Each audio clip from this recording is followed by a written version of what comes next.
So NAMI stands for National Alliance on Mental Illness. Okay, so NAMI focuses on encouraging and lifting up those who suffer with mental illness. NAMI's mission statement is dedicated to building better lives for millions of Americans affected by mental illnesses. Advocates for effective prevention, diagnosis, treatment, support, research, and recovery. They are focused on every aspect of mental illness, not just the diagnosis itself, but the pre and post. That's good. So, what's important to me about that, the fact that they focus on the pre and post, is that mental illness is not just the diagnosis itself. It's not just, oh, you have depression and then that's it, but there is every aspect.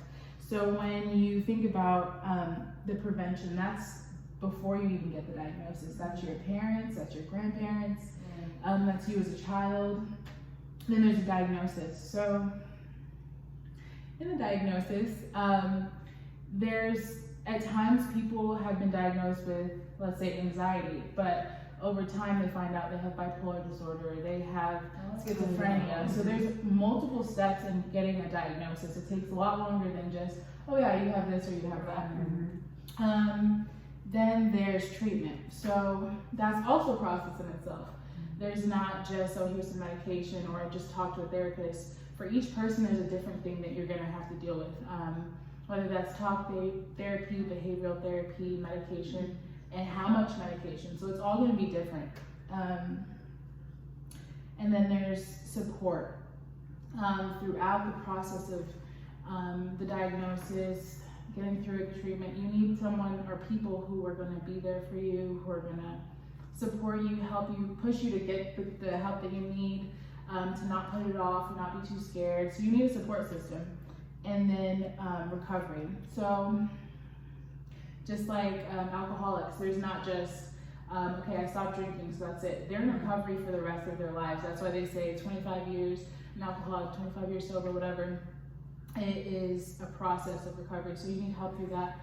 And then there's research, which to me is really important because without research, there's none of this. Like, you won't be able to know what the mental illness is, what treatment you need, what medication you need. And I even learned in my psychology class that there's different types of psychologists, and there's ones who are doing the actual like therapy, and then there's the ones who go into the labs and they create like different scenarios to observe, and they do medication. So they're actual scientists who are doing the work. Yes, a research psychologist. Never heard of that. Yeah, so it is really important there's research, because without that, we're not going to be able to do any of the other parts. So NAMI is involved in every aspect of mental illness. So, okay, so how they support their mission. So it's one thing to have a mission statement. This is what we want to do, but how are you actually applying that mission statement? So NAMI has programs, and the first part of their programs is educational classes. So we have NAMI Basics, and that's kind of implied in their name. It's the basics, it's the fundamentals of what mental illness is, how it affects, what are the different types. And so that's for people who want to advocate. They may not have it, they may not even really know many people who have mental illness, but they want to be advocates for mental illness. They want to be able to go out and tell people what they know. So that's for family, friends, significant others, whoever wants to be an advocate.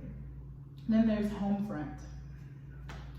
That's for military people, so and for veterans. So that one's really important because there's different types of mental illness, but then there's also different types of people who may have those mental illnesses. So that educational classes for those who have it, who have family members or significant others who have been in the military, who are a veteran, so that they can focus and hone in on the specific problems within that sector of people. Then we have peer-to-peer, which is for adults with mental illnesses that encourages them and has that is for recovery. That is it's an educational class, so it's telling you specifically something about you that you may have, and then this person. So we're all being educated as a group of people who have mental illnesses, but not just on specific ones, but on different ones that might affect different people, so that we'll all be able to understand each other better. Then there's provider, and that's for people who are going to be mental health professionals, who are going to be the psychologists, psychiatrists, who just want to get more information on it to see how they can be more helpful in that, even in that generation. You know, as time goes on, things change. So NAMI has the most recent studies and people and professionals that they can educate people on. Then there's family and friends. And that is a 4-hour seminar that supports loved ones in diagnosis, treatment, recovery, and in the communication process. I think that one's really important because when there's a mental illness in your home and within your family group, it's important that everyone is knowledgeable on it, because it can tear apart families, it can hurt people, and if you don't educate, then somehow it's going to break apart your family. So it's important that you come together as a family and learn together, not just separately, but as a family. How am I going to involve and interact with you? How am I going to involve and interact with you? So those are the educational programs. Then we have presentations. So the first one is ending the silence, and to me, this is the most important one because it reaches out to high schoolers and middle schoolers. So, so this is the most important to me because personally, I feel like that, okay, so I went to public school my whole life, and they had a lot of sex ed classes. I'm pretty sure we started in like 8th grade. Elementary, 4th grade. So we had plenty, and I remember rolling my eyes and being like, okay, how many more of these do you have? Like, we get it, right? And so this focuses on those young people and getting them able to acknowledge mental illness. I knew at least 3 people who committed suicide throughout high school. I did move to like different schools, but that's still a lot of people that I knew who committed suicide.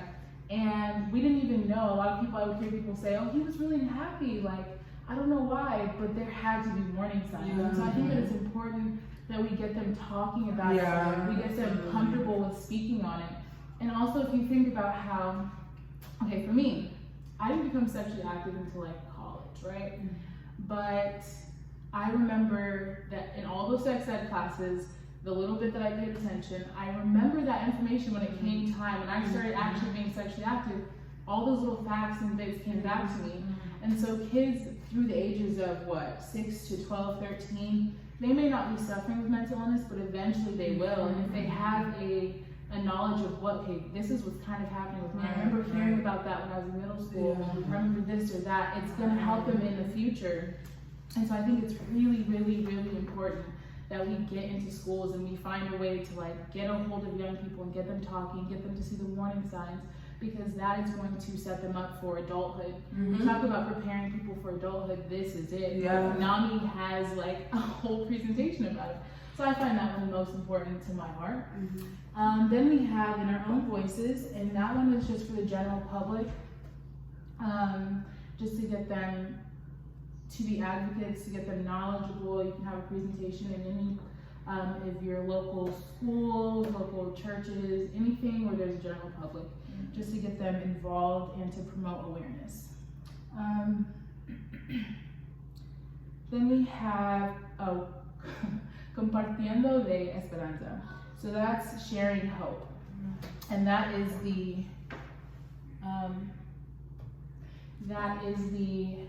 Spanish version of our presentation, and it really focuses on the Hispanic community. So as we know, and then there's another one that's called Sharing Hope, and that is the same thing in English, but it's for the African American community.